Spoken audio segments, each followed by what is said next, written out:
There are monsters that hide in the shadows. There are monsters that hide beneath mountains. And then there are monsters that hide among people. The most dangerous monsters are not the ones with claws. They are the ones who learn how to smile. In winter, a small village in northern China became known for something terrible. Children vanished. Not dozens, not hundreds, just enough that every parent slept with fear in their heart. Every winter, another child disappeared. No bodies were ever found. No blood was ever discovered. Only silence. And among the grieving families stood one woman who always seemed to cry the loudest. Her name was Madam Bai. No one knew she was the reason for their tears. Snow drifted softly through the narrow streets of Willow Creek Village. Lanterns swayed above wooden storefronts. The scent of coal smoke and fresh bread filled the cold air. 7-year-old Lin Meiyue skipped down the road carrying a basket nearly half her size. Her cheeks were red from the cold. Her smile was brighter than the winter sun. Every afternoon after school, she helped her mother at their sewing shop. The little shop sat at the edge of town. Its windows displayed embroidered dresses and colorful fabrics. Inside, her mother worked tirelessly. "Mother, I'm home," Meiyue shouted as she pushed open the door. Her mother smiled warmly. "You're late." Meiyue laughed. "I stopped to watch the ice on the river. You'll catch a cold one day. And you'll sew me another scarf." Her mother shook her head and laughed. Life seemed peaceful. But peace in Willow Creek never lasted. Because that same afternoon, a scream echoed through the village. Everyone rushed outside. A woman collapsed into the snow. Tears streamed down her face. "My son!" she cried. "My son is gone." The village fell silent. Another child had disappeared. Another family was broken. And standing among the crowd was Madam Bai. The old woman covered her mouth. Tears filled her eyes. "Oh, that poor boy," she whispered. The villagers pitied her. Madam Bai always seemed heartbroken whenever a child vanished. Some even called her the kindest woman in town. But Meiyue noticed something strange. Madam Bai never cried before the news arrived. Only after, as though she already knew, as though she had been waiting. Days later, Meiyue sat beside her best friend, Lan, outside the sewing shop. Lan was everything Meiyue was not. Loud, fearless, and always in trouble. One day, Lan declared proudly, "I'm leaving this village." Meiyue laughed. "To do what?" "Become rich." "How?" "I haven't figured that out yet." The girls burst into laughter. Across the street, a pair of eyes watched them. Madam Bai sat quietly beneath a snow-covered tree. Watching, waiting, smiling, not at both girls. Only at Meiyue. The old woman's gaze lingered for a moment too long. And for reasons she could not explain, a chill ran down Meiyue's spine. Winter deepened. Snow-covered rooftops. The village prepared for Christmas celebrations. Children decorated trees. Families exchanged handmade gifts. And everyone hoped the disappearances had finally ended. Then Lan vanished. One moment she was walking home.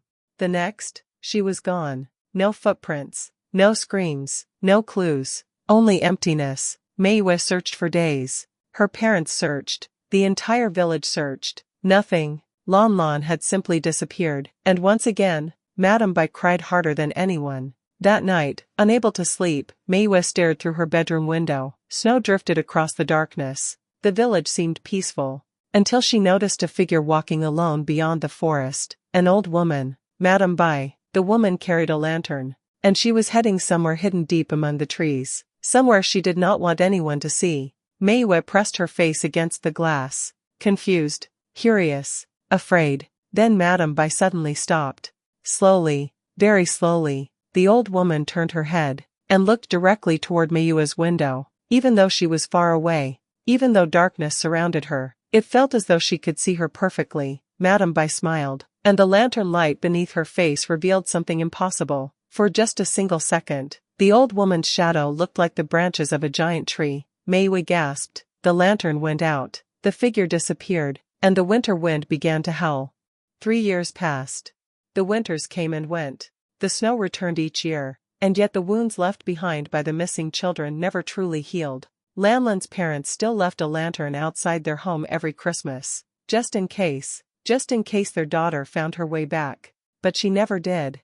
And so the village slowly learned to live with its sorrow. Meiyue was now 10 years old. Older. Wiser. But she had never forgotten her best friend.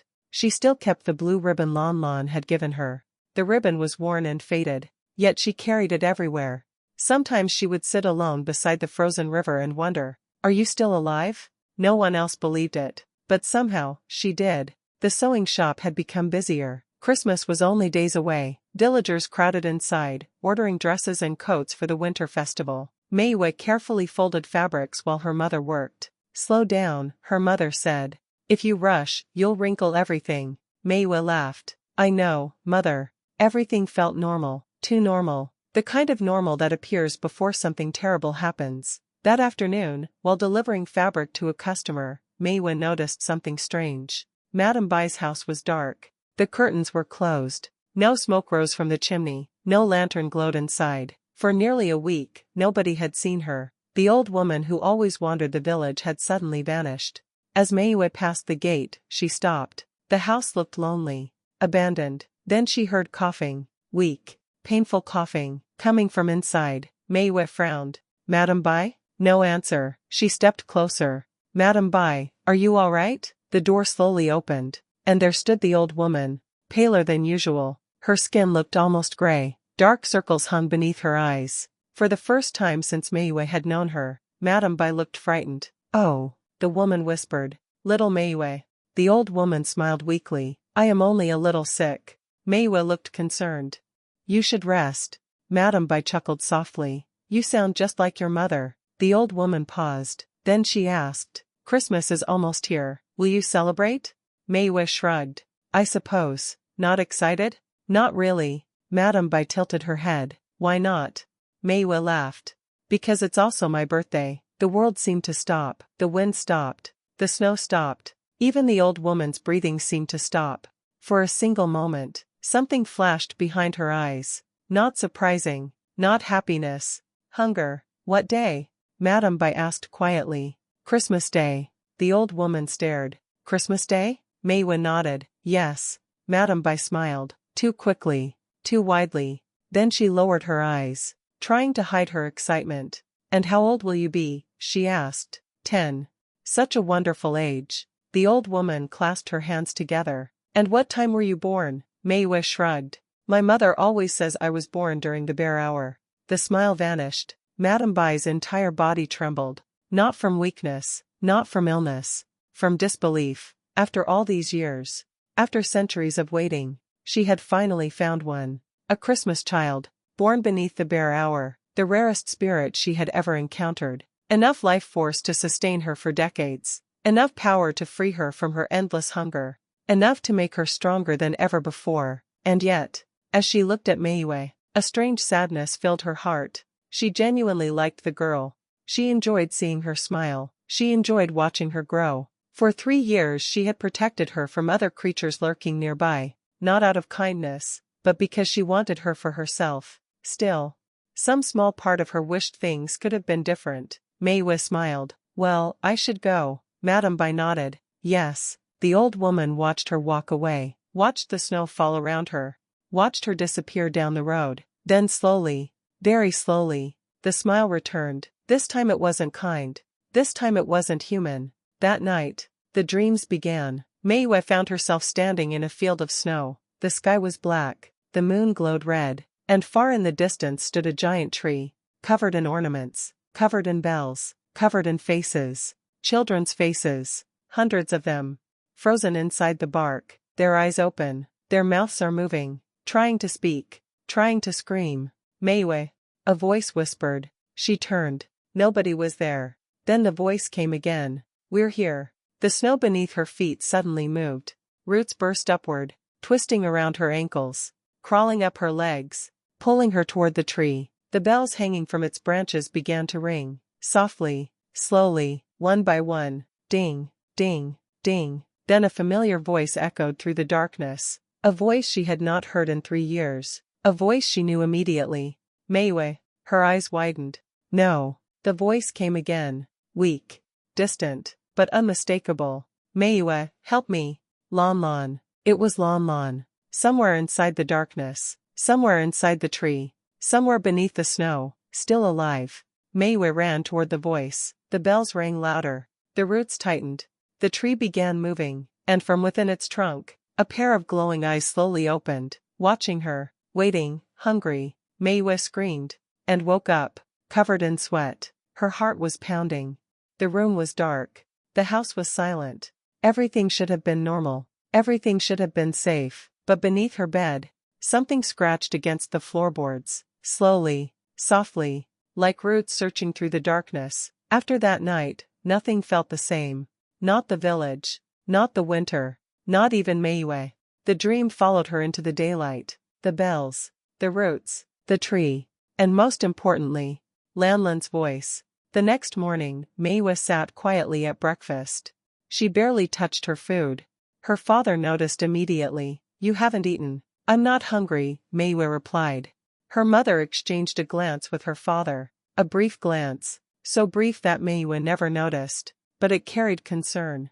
For 3 years, Meiyue's parents had watched, waited, prepared, and now, for the first time, the signs had begun. That afternoon at the sewing shop, Meiyue nearly dropped an entire basket of fabric. Her hands felt weak. Her head felt heavy. The room spun. Her mother quickly caught her before she fell. "Meiyue, I'm fine." But she wasn't. As the days passed, the weakness worsened. Dark shadows appeared beneath her eyes. Her skin became pale. She struggled to sleep, and whenever she closed her eyes, the bells returned. One night, she dreamed of snow again. Only this time she wasn't alone. Children stood among the drifts, dozens of them, silent, watching her. Their faces were familiar. The missing children. Every child who had vanished over the years. A little boy stepped forward. His face was pale. His voice barely whispers. "Please." Another child reached toward her. "Help us." Then another. And another. Until dozens of voices echoed together. "Help us." Suddenly the crowd parted. A girl stepped forward. Older now. Taller. But unmistakable. "Lon Lon. Lon Lon," Meiyue cried. Her friend smiled weakly. Tears filled her eyes. "You're finally here." Before Meiyue could reach her, roots burst from the snow. The children vanished. The bells screamed, and the dream shattered. Meiyue woke up gasping. Something cold rested in her hand. She slowly opened her fingers. And froze. A blue ribbon. The same ribbon she had given Lon Lon years ago. The ribbon she always kept safely inside a wooden box. The ribbon she had not touched before bed. Yet somehow, it was now in her hand. For the first time, Meiyue knew. This wasn't just a dream. Lon Lon was trying to reach her. Meanwhile, across the village, Madam Bai stood before a mirror. The old woman touched her face. Slowly, carefully. A smile appeared. Her wrinkles were fading. Her skin looked younger, healthier, stronger. The curse was working. Every nightmare stole a little more of Meiyue's strength. Every dream fed the monster. Every bell that rang brought Madam Bai closer to what she wanted. Yet despite her excitement, the old woman felt uneasy. Something wasn't right. For 3 years she had watched the family, studied them, and still she couldn't understand them. The father was too calm. The mother observed too much. And whenever danger appeared, they always seemed prepared. The thought lingered in her mind, like a splinter, like a warning, but her hunger drowned it out. Soon the Christmas child would belong to her, and nothing else mattered. A week before Christmas, Meiyue's condition became so severe that her parents brought her to the village monastery. The monks listened carefully. They examined her, prayed over her, burned incense, chanted blessings. Hours passed. Then the oldest monk stepped forward. His expression was grave. "This is not a spirit." The room fell silent. "It is something much older." Meiyue's mother frowned. "Can you remove it?" The old monk slowly shook his head. "No." A chill passed through the room. The monk continued. "We can slow it, but we cannot stop it. What hunts your daughter has existed for centuries." Meiyue lowered her head. Fear settled inside her chest. For the first time, she wondered if she was going to die.